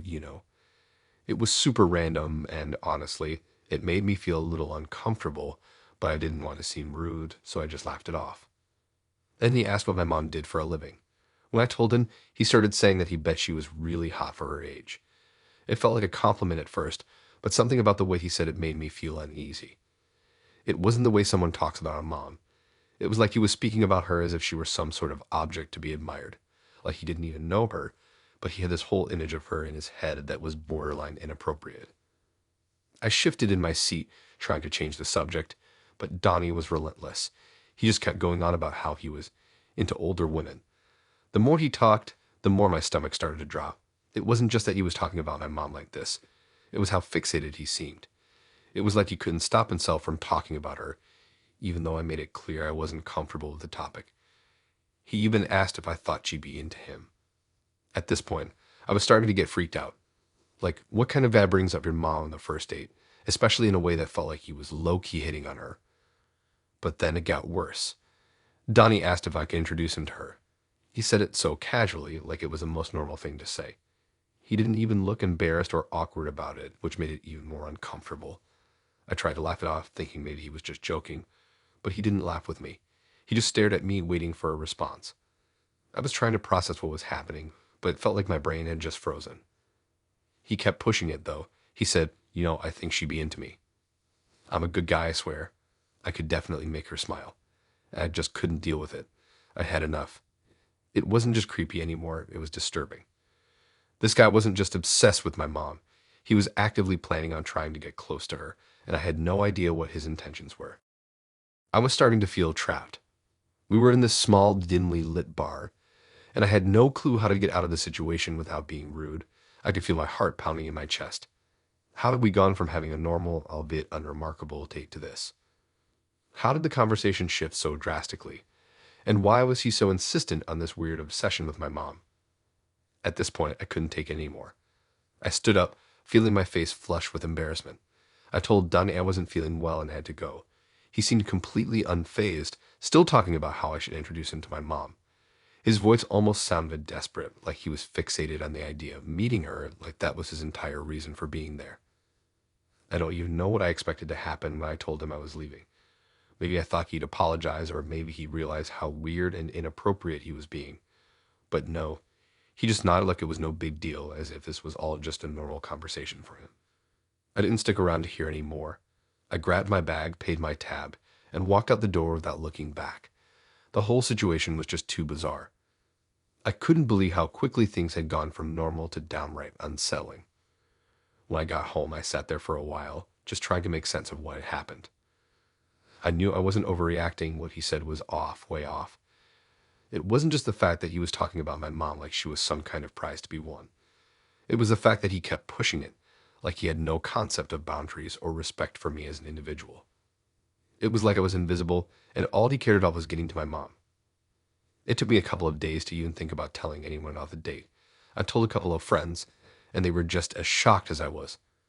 Honestly, I don't think I'll ever forget that night. It's the kind of thing that sticks with you, makes you second guess who you're meeting, who you're trusting, even when they seem harmless at first. I blocked Donnie on everything after that. I didn't need to explain myself or make excuses. I wasn't about to have some guy in my life who couldn't understand personal boundaries or respect.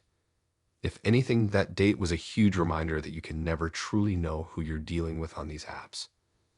As for Donnie, I hope he got the message. Honestly, I don't even care. I'm just glad I got out of that situation before it went any further. It was one of the creepiest, most disturbing dates I've ever been on, and I don't plan on ever seeing him, or anyone like him, again.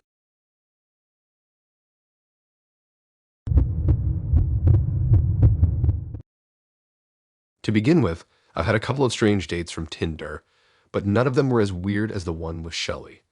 This one still haunts me, honestly. It's one of those things where I look back and think, what the hell was I even thinking? It all started pretty normal, and then, well, it didn't. When I first matched with Shelley, her profile seemed cute enough. She had some artsy photos and talked about being really into animals, especially cats. She had this quirky vibe in her bio, something about her feline family, which sounded like a fun little personality trait. I'm not the biggest cat person, but they're fine, right? I figured, hey, this could be an interesting date. We talked for a bit before deciding to meet up at a local coffee shop. The first date wasn't anything out of the ordinary, except for one major thing she threw out there pretty early on. As we sat down, sipping our coffee and making small talk, she casually mentioned how important it was for her partner to love cats. I didn't think much of it at the time because, I mean, who doesn't love animals, right? But then she dropped the bombshell. She didn't just have one or two cats. No, she had 10. Yes, 10 cats. At first, I just laughed it off, thinking it was one of those things where people exaggerate on dating apps. But nope, she was dead serious. She even pulled out her phone and showed me pictures of each one of them, listing their names, personalities, and little quirks like I was supposed to be some kind of cat expert. She told me straight up, you have to like cats if we're going to hang out. I nodded along, not wanting to be rude, but inside I was like, okay, 10 cats? That's a lot of cats. We ended the date on a decent note. I wasn't super convinced about her cat obsession, but I was still open-minded. I mean, it's not like she had 20 or something. A couple of days later, we went out again, and this time it was to her place. She said she wanted to cook me dinner. I wasn't expecting much, but I was intrigued. When I walked into her apartment, it hit me. The smell. It wasn't unbearable, but there was definitely this heavy scent of cat litter and pet food. Her place was clean, but it was a lot. There were cat trees everywhere, scratch posts, and toys scattered around like it was an actual cat sanctuary. She made a decent dinner, but the whole time, all I could think about was the cats roaming around. There were at least 5 of them just chilling on the couch while we ate. One of them even jumped up and sat next to me, staring at me like it owned the place. It was weird. She spent the entire meal talking about how each of them had their own personality and little quirks. I didn't really know what to say, so I just nodded along, trying not to make it awkward. Honestly, by the end of that date, I was kind of questioning everything. I mean, how did she afford 10 cats? and why so many, but I didn't want to judge, so I kept quiet. A few more dates went by, and every time we met, it was the same story. Cats, cats, and more cats. I didn't mind it at first, but I'll admit I was starting to get uncomfortable. Then one night, things took a strange turn. We'd been out for drinks, and it was getting pretty late. She invited me back to her place, and I agreed, thinking, why not? Maybe tonight will be different. We got back to her apartment, and as soon as we stepped inside, the chaos began. There were cats everywhere, on the counters, on the shelves, on the tables. It wasn't just cats lounging around like you'd expect. They were actually active cats running around, climbing on things, jumping off furniture. It was overwhelming, to say the least. I was tired, and I thought I was ready to just chill out, but Shelley had other plans. She invited me into her bedroom, and that's when things got even stranger. She had this enormous bed, but as I sat down on it, she gave me this kind of weird look and told me, "You'll have to sleep on the floor tonight." At first, I was like, wait, what? But she explained that all 10 of her cats slept on the bed with her, and she couldn't possibly make room for someone else there. I was honestly dumbfounded.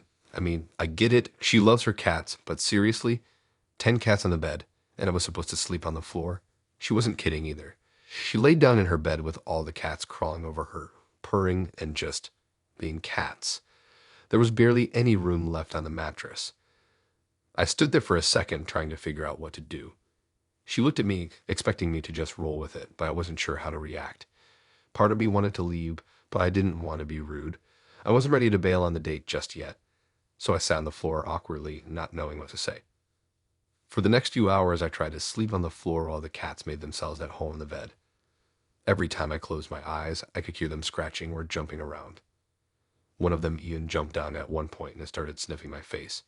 It was weird. I felt like I was intruding on their territory. Eventually, I managed to fall asleep, but it wasn't comfortable at all. I woke up early in the morning, stiff from sleeping on the hard floor, and there she was, still in bed with her cats, all snug and cozy. I got up quietly, feeling like I had just experienced the strangest sleepover ever. After that night, I started to think more about what I had gotten myself into. Was this really something I wanted? It felt like Shelley was more in love with her cats than with me, and honestly, I wasn't sure I could live in a house where I'd always be second place to 10 furry little creatures. I still haven't talked to Shelley much since then. I get the feeling she was serious about me being a cat person, but I just couldn't handle it anymore. 10 cats, and making me sleep on the floor. I don't think I'm cut out for that kind of life. Sometimes I think back to that night and wonder if I made the right call by not sticking around. But then I remember the cats, and yeah, I'm pretty sure I dodged a bullet.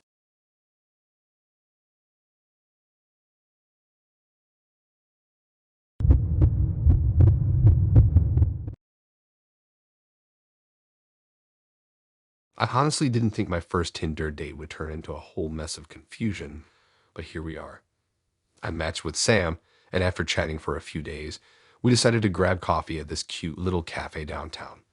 He seemed like a nice enough guy, genuine, down to earth, and he made me laugh in the short time we'd been talking. But then he showed up, and oh boy, let me tell you, it was a lot to process. When he walked in, I nearly did a double take. Sam was wearing the brightest, most mismatched outfit I've ever seen. And I've seen some questionable fashion choices in my life, trust me. He had on this neon yellow shirt with lime green shorts, paired with bright pink sneakers and these random patterned socks that barely matched anything. It was like a walking highlighter. I stared for a second, trying to figure out if he was joking. I mean, did he not realize how loud the colors were? Did he think it was some sort of fashion statement? Was this some weird, quirky look? As I waved him over to the table, I was trying to figure out if maybe I was overreacting. Like, maybe he was just really into standing out or had some crazy sense of style. Who was I to judge? But like, it wasn't just the colors. It was a whole vibe. The shirt was too tight, the shorts were too baggy, and the sneakers were so mismatched. I mean, bright pink and neon green. They were practically clashing on their own, and it was making my eyes hurt. He sat down and smiled. I had no idea what to say. I mean, I was trying to be polite, right?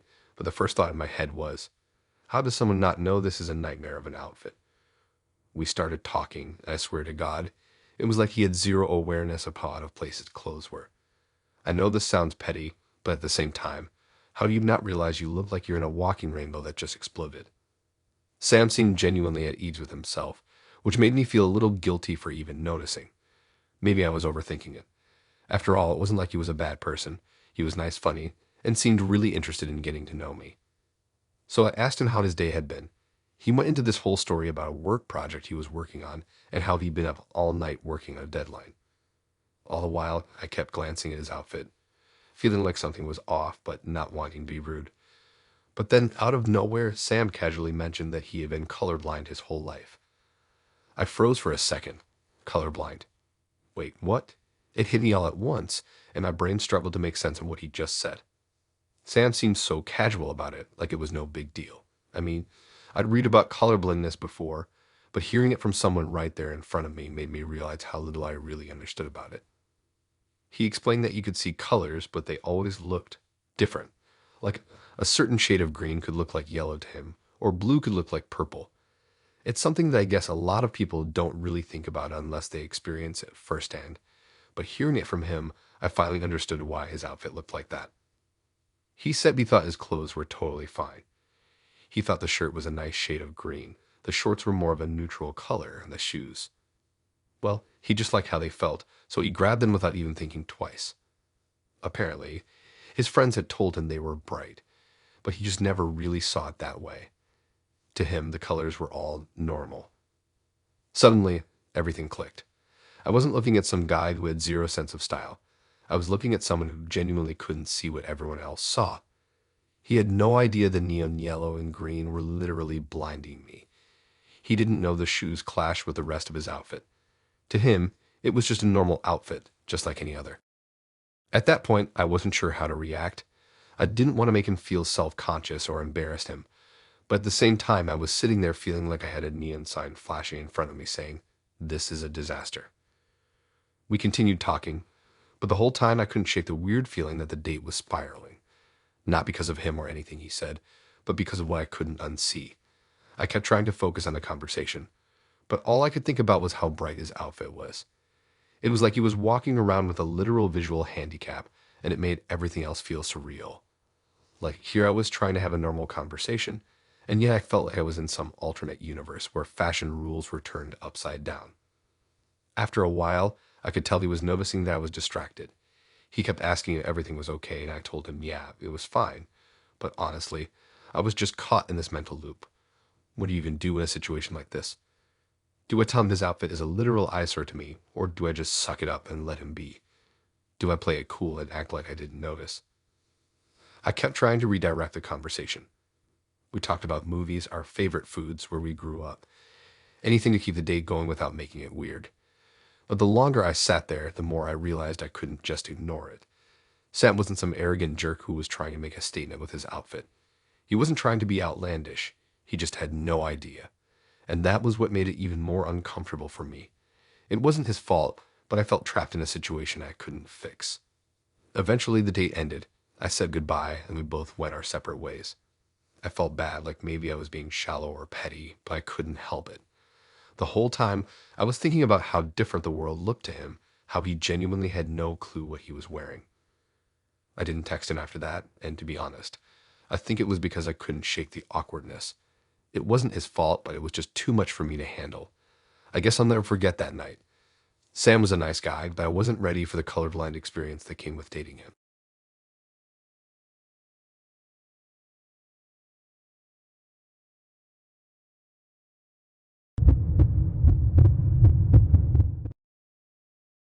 Okay, this is one of those Tinder dates that took a weird turn, and trust me, it's still burned into my memory to this day. I thought it was just going to be a regular evening, but everything went sideways. I guess this is the kind of stuff that happens when you swipe right and think you know what you're getting into, but really you have no clue. So I matched with Ashley on Tinder, and she seemed cool at first. She had this whole thing about being independent and confident, which was pretty attractive. Her pictures weren't anything over the top, just her enjoying life, hanging out with friends, traveling. She had that girl next door vibe, but with a bit of a spark. We started talking, and I could tell she was a little younger than me, but that was fine. Age isn't usually a deal breaker for me, as long as there's a genuine connection. We set up a date at this casual bar, nothing fancy, just grabbing a few drinks and seeing where things went. I'm in my 40s, so dating younger women isn't something new to me, but it's always an interesting experience. Anyway, when we met up in person, she looked exactly like her pictures. Tall, confident, and cute. But there was something about her that seemed a bit off. Not in a bad way, but I couldn't put my finger on it. Maybe it was just that she had this air of immaturity, but whatever, I brushed it off. We sat down and started chatting. The conversation was easy. She was funny, charming, and seemed genuinely interested in what I had to say. But then, a little while into it, she casually mentioned that she was 23. I don't know why, but I kind of just nodded and didn't think much of it. After all, she looked young. I had already assumed she was probably in her mid-20s anyway. But then, for whatever reason, something about her story didn't sit right.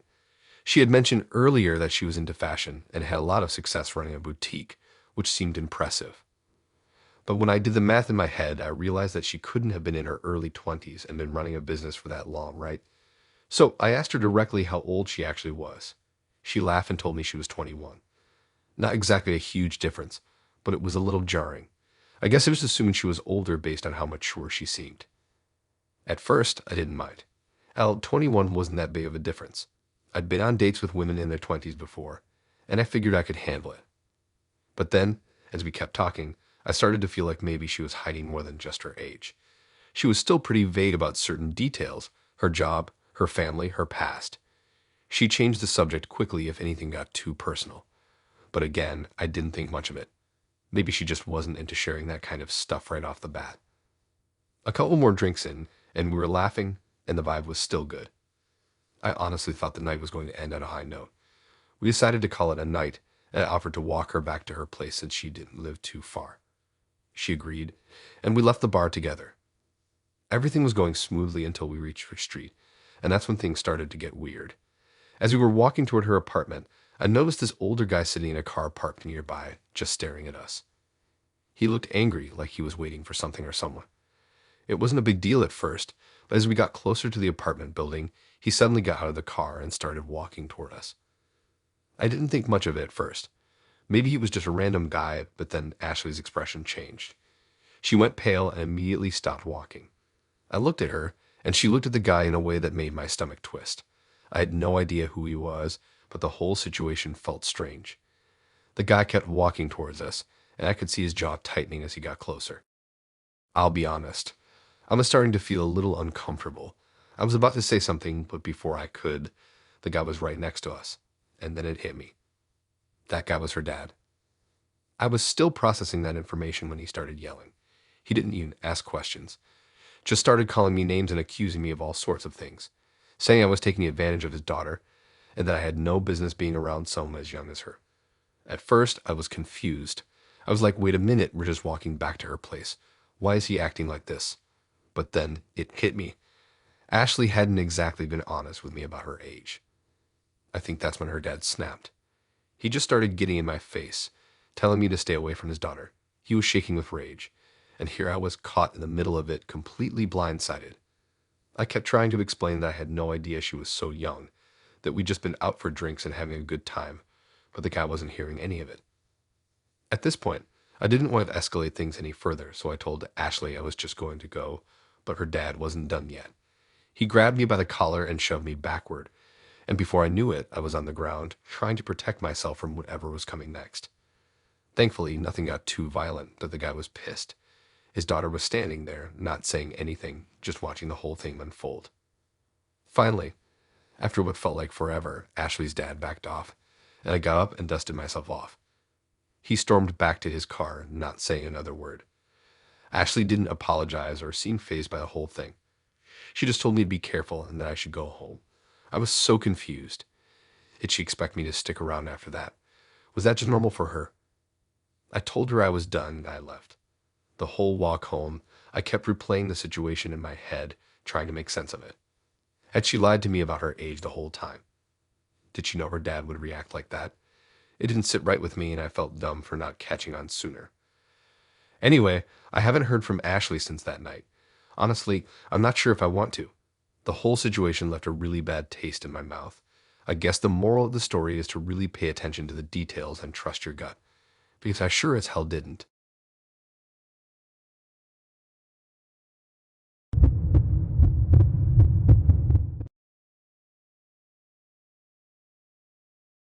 Here's the thing. I had some pretty wild experiences on Tinder, but this one was by far one of the most unsettling. It's not one of those stories where things go wrong immediately, but that's exactly what made it so freaky in hindsight. It started like any normal date. Well, maybe a little less normal, but I didn't realize how strange it was at the time. I met Harry through Tinder like everyone else these days, and we hit it off instantly in our messages. He was charming in that kind of laid back, not trying too hard way. His profile said he was into hiking, photography, and traveling honestly, and those are all the things I'm into as well. He didn't come off as too serious or too cocky, which was nice.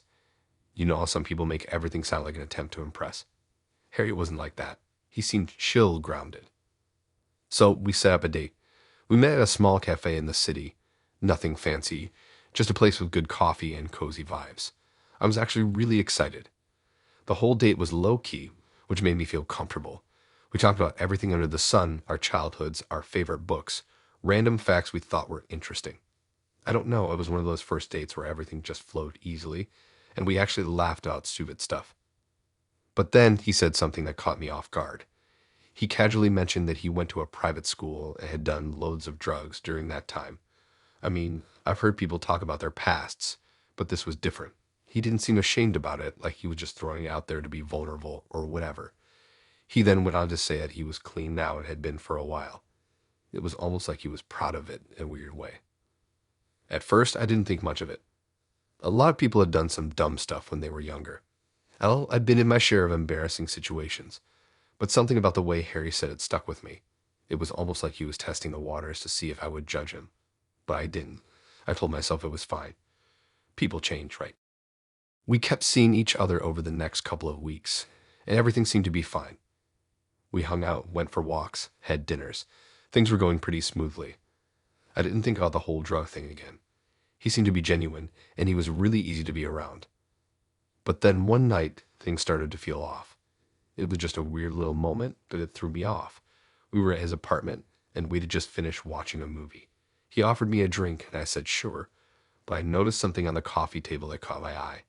A small plastic bag with some white powder inside. It wasn't a huge amount, but I definitely recognized it for what it was. My heart kind of dropped, and I froze. I looked at him, but he didn't seem to notice my reaction. He was just fiddling with his phone like it was the most normal thing in the world. At first, I didn't know what to do. I mean, I had heard him say he was clean. We talked about his past, how he had turned his life around. So why the hell was there drugs on his table? I had to ask myself if I was overreacting. Maybe it wasn't what I thought it was. I convinced myself that it could have been something else. Maybe he had something from an old friend, or maybe it was some weird thing he kept around for whatever reason. I tried to push the thought aside, but I couldn't. It kept nagging at me. The next few days I tried to ignore it, but there was this feeling in the pit of my stomach that kept growing. I didn't want to seem like I was making assumptions or being paranoid, but I couldn't shake the thought that he had lied to me. If he was still doing drugs, what else had he lied about? What else was he hiding? So I decided to do something I probably shouldn't have. I went back to his apartment a few days later, and I casually mentioned his past with drugs just to see how he would react. I wasn't accusing him of anything. I just wanted to see if he would open up more about it. At first, he seemed calm, maybe even relieved that I brought it up. He went on to tell me that he had gone through a phase, and it had been hard, but he really was done with all that. He told me he had gone to therapy, and that his life was better now, much better. He even said that he'd cut out people who could be a bad influence. And I wanted to believe him, I really did. But then I saw the look in his eyes. It wasn't fear or guilt. It was something else. It was like he was trying to convince himself, not me. And that's when I knew. I wasn't entirely sure what was going on, but the feeling of something being wrong kept growing. I didn't want to confront him about it directly just yet. But something about the way he was acting made it seem like he was hiding more than just past. A couple of weeks later, I had to be at his place to grab something I'd left there. When I walked in, I didn't see him right away. But I immediately noticed that the smell in the air was different. There was this weird, pungent odor like something was burning. I walked through the apartment, looking around for him, and that's when I saw it. Another bag, this one bigger than the last, sitting on the counter. And this time, it wasn't just the powder, it was more. My heart sank. I stood there, frozen for a second, just staring at it. My mind was racing, but it was clear now. He wasn't clean. Not getting close. He had been lying to me, and I had been stupid enough to ignore the signs. I felt sick, like I had been played. I left as quickly as I could, and I didn't look back. We never spoke again after that. He texted me a few times, trying to explain himself, but I couldn't bring myself to respond. I had fallen into this weird trap of trusting someone who clearly wasn't being honest with me. Sometimes it's not the wildest stories that mess with you. It's the ones that start normal and slowly turn into something way darker than you ever expected. I never thought I'd end up in a situation like that, but now I never trust my gut, no matter how good someone seems at first. It's better to walk away from the lies than to get stuck in them.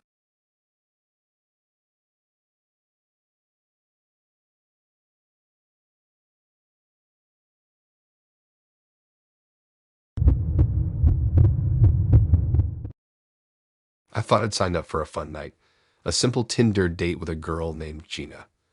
Honestly, I was kind of excited because her profile was really down to earth, and she seemed super chill in our texts.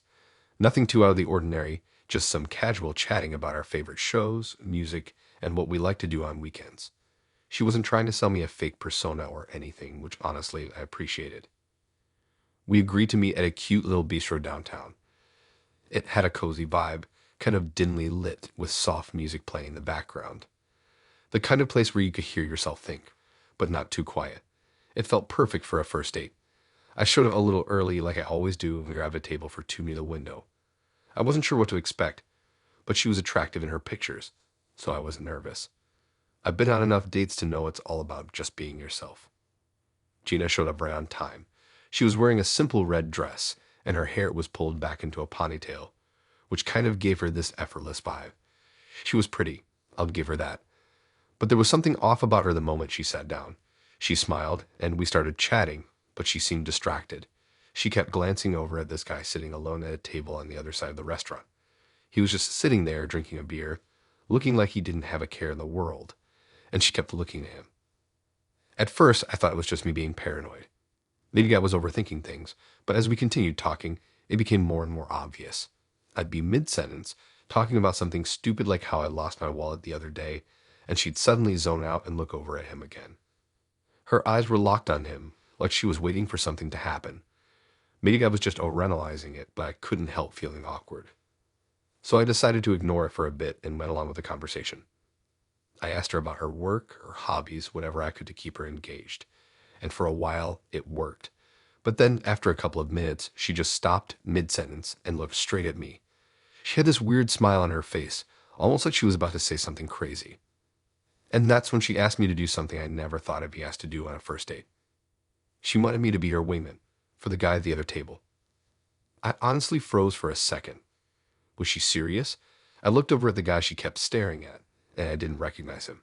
He wasn't anyone famous or anything, just some average dude, maybe a little older than me, probably in his late 20s or early 30s. He wasn't unattractive, but he wasn't exactly my type either. But that didn't matter. Gina wasn't looking at me like she was into me. She was focused entirely on him. I thought maybe I misheard her, but nope, she repeated it. She needed help getting his attention. Apparently, she had been eyeing him all night, but he hadn't noticed her. She wanted me to help break the ice so she could go over and talk to him. I'll be honest, I was kind of floored. The whole thing was so out of left field, I didn't even know how to respond. It was like a bad comedy skit, but it wasn't funny. I looked at her, trying to figure out if she was joking. But no, she was dead serious. She even said that if I helped her out, she'd make it up to me. It felt so weird, so manipulative in a way. I wasn't just her date anymore. I was a tool, a means to an end. Part of me wanted to just get up and walk away. I mean, who does that? But another part of me, maybe it was the part that still wanted to salvage the night, decided to go along with it. I asked myself, what's the worst that could happen? And in hindsight, that was probably the worst question to ask. I told her I'd help, but honestly, I wasn't sure what I was supposed to do. She asked me to just casually start talking to her, like we were deep into a conversation, and make it obvious that she was looking at him. So I started talking. I tried to make it sound natural, like we were in the middle of a discussion about, I don't know, the weather or whatever. And she gave me these little go-ahead nods, like I was supposed to be playing a part in some weird social drama. It was all just strange. I kept glancing at the guy across the room, and at one point, I could see that he'd started noticing her looking at him. I wasn't sure if it was working or if she was just trying to manipulate the situation, but I could see him finally make eye contact with her. That's when she smiled a bit too eagerly and signaled for him to come over. At this point, I just wanted to crawl under the table. The awkwardness in the air was thick enough to cut with a knife. I couldn't tell if she was genuinely interested in this guy or if she was just using me to make him jealous. Either way, I was the one stuck in the middle of this weird social experiment. And sure enough, the guy got up from his table and walked over. Jana's face lit up when he approached, and I felt like I was in the background of some weird movie scene, just waiting for my part to end. I sat there completely uncomfortable, trying not to make eye contact with either of them. I wasn't sure if I was being a good wingman or just a clueless idiot, but at that point, I was already mentally checked out. They started talking, and I swear, it felt like I was invisible. Gina barely looked at me after that. She was all smiles, laughing and chatting with the guy, completely ignoring that I was still sitting there. I felt so weird. I should have just gotten up and left, but I didn't. I guess I just couldn't believe how bizarre the situation was, and I didn't want to make a scene. After a few more minutes of me sitting there awkwardly, I decided to just grab my stuff and go. It wasn't even worth trying to salvage. I could have confronted her or made a scene, but I didn't feel like doing anything that would make it even worse. I don't think I'll ever understand what happened that night. How did I get roped into that situation? Honestly, I still don't know what Gina's deal was. I didn't bother reaching out to her after that night. Some things just leave a bad taste in your mouth, and that date was definitely one of them. So, yeah, Tinder can be wild. But that night, I learned one thing for sure. Some people are just playing games you don't even know you signed up for.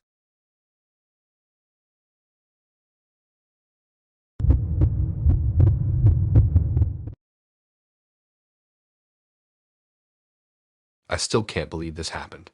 Honestly, every time I think about it, I'm left wondering how I didn't see it coming.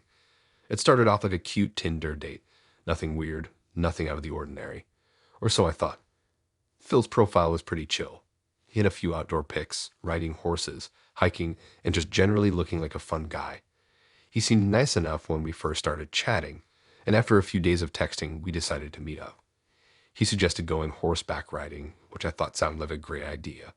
I've ridden a horse before a couple of times when I was younger, so I wasn't too worried. Little did I know that this date was going to take a turn I never could have predicted. We met at the stable about an hour outside the city. It wasn't too far, but definitely in the middle of nowhere. When I pulled up, I saw Phil standing by a fence, looking pretty casual in jeans and a t-shirt. He greeted me with a smile and led me over to the horses. I didn't think much of it at first, but looking back, I should have questioned things more. We didn't really go through any kind of safety briefing. No one told me to wear a helmet, and Phil didn't even mention saddles. In fact, I barely even noticed that there wasn't one. I just assumed we'd be riding normally. He handed me the reins and led me to a horse that was tied up nearby. At first, everything felt fine. I got on the horse, which felt a little awkward without a saddle, but I figured maybe that was just how he liked to ride. I mean, it wasn't the most comfortable thing in the world, but I thought I'd just go with the flow. Phil got on his own horse, and we started riding around the stable grounds. Everything seemed normal at first. We chatted, laughed, and I didn't think much of the fact that we weren't exactly on the smoothest terrain or riding in any sort of controlled manner. Then, without any warning, Phil kicked his horse into a gallop. He didn't give me a heads up or anything. I could feel my horse moving faster, and that's when the panic hit. I was trying to hold on, but without a saddle, it was nearly impossible. My legs were slipping, and I had nothing to grip onto. I was struggling just to stay on as we picked up speed, and my mind was racing. Why was he doing this? Was this how we were supposed to ride? My heart started pounding as the horse bolted faster and faster. Phil was ahead of me, leading the way, now you're looking back. I could barely catch up, my horse pushing me forward at full speed. I was terrified. My mind was screaming at me to grab onto something, anything, but there was nothing to grab. I tried to shift my weight to stabilize myself, but nothing was working. I had barely processed what was happening when, in a split second, the horse beneath me jolted forward and I flew off. I didn't even have time to react. 1 second, I was on the horse. The next, I was hitting the ground hard. I don't even remember how I landed. I just know the pain was immediate, sharp, and overwhelming. I could hear the sound of the horse's hooves pounding as it ran further ahead, but my body was already on the ground, and everything around me felt like a blur. The next few seconds felt like they stretched on forever. My body ached everywhere, and I was disoriented. I tried to sit up but felt this intense wave of nausea and dizziness. It was like the world was spinning around me. My head was pounding and I could taste blood in my mouth. I looked down and saw that my knee was scraped and bloody and I could feel the bruises forming all over my back. I didn't know what to do or to go. I wanted to get up, but the pain was too much. Phil finally turned around and came back to me, but he wasn't panicked. He wasn't concerned. He was just casual. He didn't ask if I was okay or if I was hurt. Instead, he told me that I'd be fine, that I just needed to shake it off. He didn't even help me up. He just stood there on his horse, watching me struggle to get to my feet. I didn't know what to say. I was so shocked at how nonchalant he was about it. I don't know what I was expecting, but it wasn't that. I didn't even want to look at him anymore. The adrenaline was wearing off, and all I could feel was the intense pain from falling and the overwhelming sense of embarrassment. I started walking back toward the stable, not saying a word, just wanting to get away from him and the situation. Once we got back to the stable, Phil still didn't seem to care. He didn't apologize or show any concern. He just started chatting with the stable worker about the horses and didn't even acknowledge that I had just fallen off one of them. I was in too much pain to even try to play it cool. I just wanted to get the hell out of there. The ride home was quiet too. I don't think I said a word, and neither did he. When I got out of the car, I was limping, and it felt like every step made the pain worse. I couldn't even look at him. I didn't want to. I didn't text him after that. I didn't want to talk to him anymore. The whole date had been so weird and uncomfortable, and his lack of concern just made it all worse. He acted like it was nothing. Like falling off a horse at full speed was no big deal. I don't even know why I stayed as long as I did. I should have walked away the moment I realized what kind of person he was. To this day, I still can't understand what was going through his head. Why would anyone think that was a fun or appropriate way to ride? I never went horseback riding again after that. I don't think I ever will. Some experiences just stick with you in the worst way. That was one of them. If you're ever on Tinder, ladies, just be careful.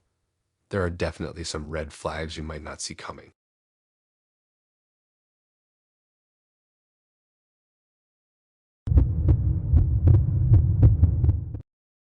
I've been on my fair share of weird Tinder dates, but nothing prepared me for the night I met Chelsea.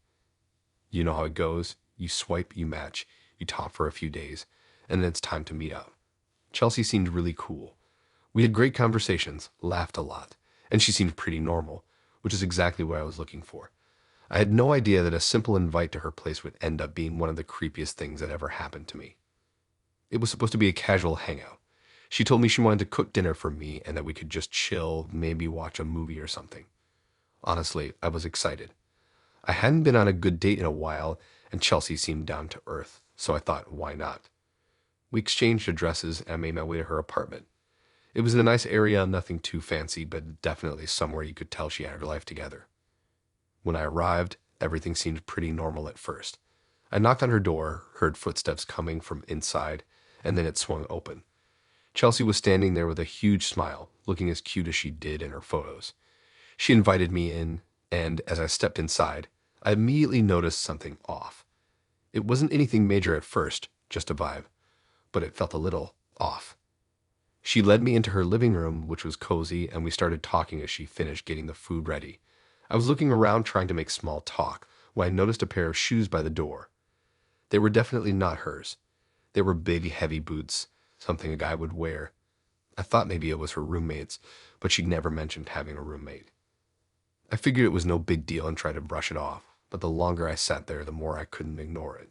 Chelsea was talking about her day. I was half listening while trying to figure out what the hell was going on. I kept looking over at the shoes by the door, wondering if maybe she just had someone over earlier. But why hadn't she mentioned it? She had only told me she lived by herself. When I asked her about the shoes, she just shrugged it off. "Oh, yeah, that's just my roommate," she said casually, like it wasn't a big deal. But there was something in her tone that made me a little suspicious. It sounded rehearsed, almost like she had been waiting for someone to ask. But I let it slide. Maybe it was just nothing. Then, out of nowhere, I heard someone moving around in the other room. It sounded like footsteps, like someone was walking down a hallway. I froze for a second, trying to piece everything together.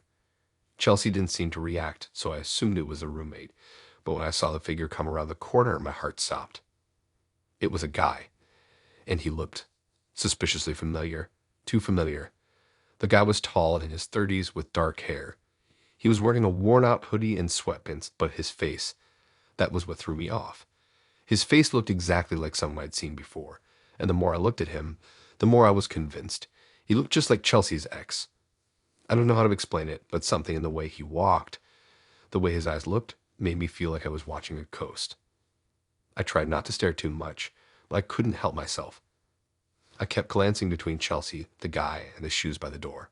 Something wasn't adding up. She had just introduced him as her roommate, but the more I looked at him, the more I felt like he was more than that.